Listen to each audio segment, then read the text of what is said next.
एक शांत और हरे भरे जंगल के किनारे एक छोटी सी खूबसूरत झोपड़ी बनी हुई थी। उस झोपड़ी में एक दयालु और समझदार बकरी अपने साथ नन्हे नन्हे बच्चों के साथ रहती थी।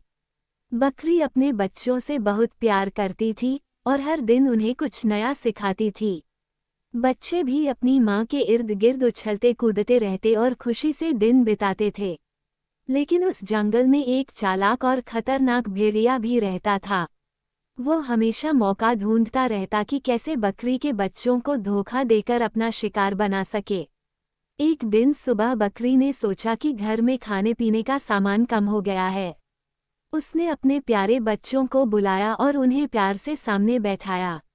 बकरी बोली, मेरे बच्चों, मुझे बाजार से कुछ सामान लाना है, लेकिन तुम सब याद रखना, मैं जब तक वापस नहीं आऊं किसी के लिए दरवाजा मत खोलना।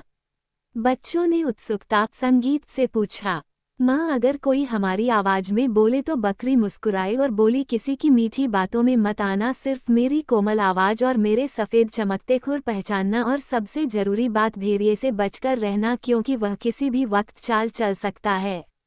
ये कहकर बकरी जंगल की पगडंडी से होते हुए बाजार की संगीत और चली गई। बच्चे घर के अंदर खेलने लगे और एक दूसरे को मम्मी संगीत की बात दोहराते रहे।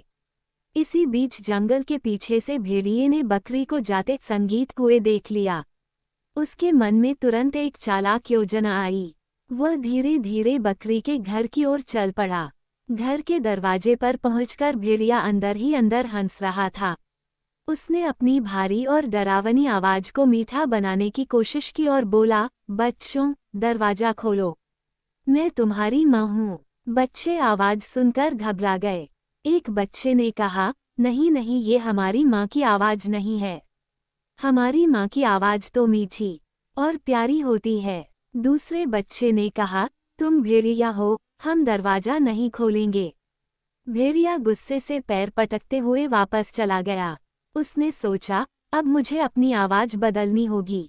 वह पास के दाम गया और एक दुकान से गुड़ खरीदा। उसने गुड़ खाया ताकि उसकी आवाज मीठी हो जाए।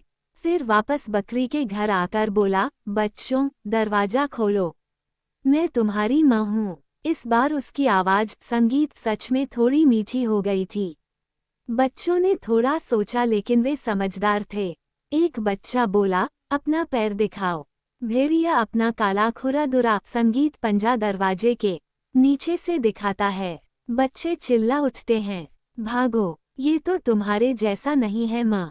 भेड़िया फिर से असफल होकर गुस्से में चला गया। इस बार वह गांव के एक बेकर के पास गया और बोला, मेरे पैरों पर सफ़ेद आटा लगा दो। बेकर डर गया और उसने जल्दी जल्दी भेड़िए के पैरों पर आटा लगा दिया। अब भेड़िया के पैर सफ़ेद हो चुके थे। वो फिर से बकरी के घर पहुंचा और बोला, मेरे प्यारे बच्चों, दरवाजा खोलो, मैं तुम्हारी माँ हूँ। बच्चे फिर शक में पड़ गए। एक बच्चा बोला, पहले पैर दिखाओ माँ। इस बार भेड़िया अपने सफ़ेद पैर दरवाजे के नीचे करता है। बच्चे खुश होकर बोले, हाँ, ये तो माँ ही है। भोले भाले बच्चों ने दरवाजा खोल दिया। दरवाजा खुलते ही भेड़िया अंदर कूद पड़ा और जोर से दहाड़ा तक सारे बच्चे डरकर कमरे कमरे में छिपने लगे। एक बच्चा अलमारी संगीत में घुस गया, दूसरा बर्तन वाले शेल्फ के पीछे छिपा, तीसरा पर्दे के संगीत पीछे जाकर बैठ गया, चौथा बिस्तर के नीचे छिप गया, पांचवा घड़े के अंदर छुपा, छठा बच्चे घास के टोकरों में घुस गया और सबसे छोटा बच्चा दीवार की बड़ी घड़ी के अंदर छुप गया। भेड़िए ने एक एक कर सभी बच्चों को ढूंढ संगीत लिया, लेकिन घड़ी में छुपे छोटे बच्चे को वह नहीं ढूंढ पाया। उसने बाकी 6 बच्चों को पकड़कर अपनी थैली में डाला और जंगल की ओर भागता चला गया।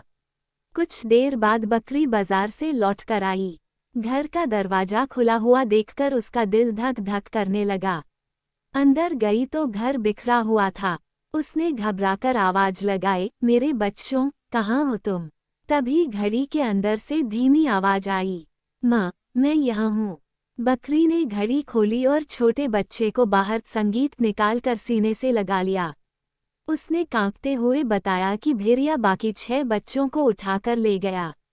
ये सुनकर बकरी का दिल रो पड़ा, लेकिन वो मजबूत संगीत बनी रही। उसने अपने बच्चे को साथ लिया और भेड़िए के पैरों के निशानों का पीछा करने लगी। वे जंगल की गहराई में पहुंच गए, जहां एक बड़ा सा पेड़ था।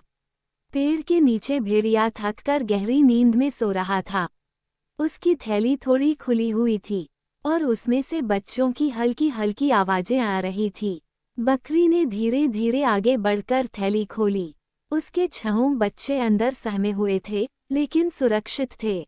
बकरी ने उन्हें एक एक करके बाहर निकाला। बच्चों को बाहर देखकर उसकी आंखों में खुशी के आंसू भर आए।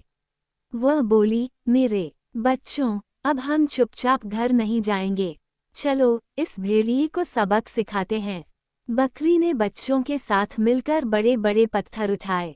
उन्होंने पत्थरों को भेड़िए की थैली में भर दिया, फिर थैली के मुंह को कसकर बांध दिया। बकरी और बच्चे चुपके से वहां से नए। संगीत थोड़ी देर बाद भेड़िए की नींद खुली। उसने सोचा कि थैली में बच्चे होंगे तो वह जोर जोर से चलने लगा, लेकिन पत्थरों का वजन बहुत ज्यादा था। चलते चलते वह एक नदी के किनारे पहुंचा। उसने सोचा बच्चे हल्के हैं, थोड़ा आराम से चलूं। वह जैसे ही नदी पर झुका, पत्थरों का भारी वजन संतुलन बिगाड़ गया। थैली भेड़िए को नदी में खींच ले गई। भेड़िया छपाक संगीत से पानी में गिर पड़ा।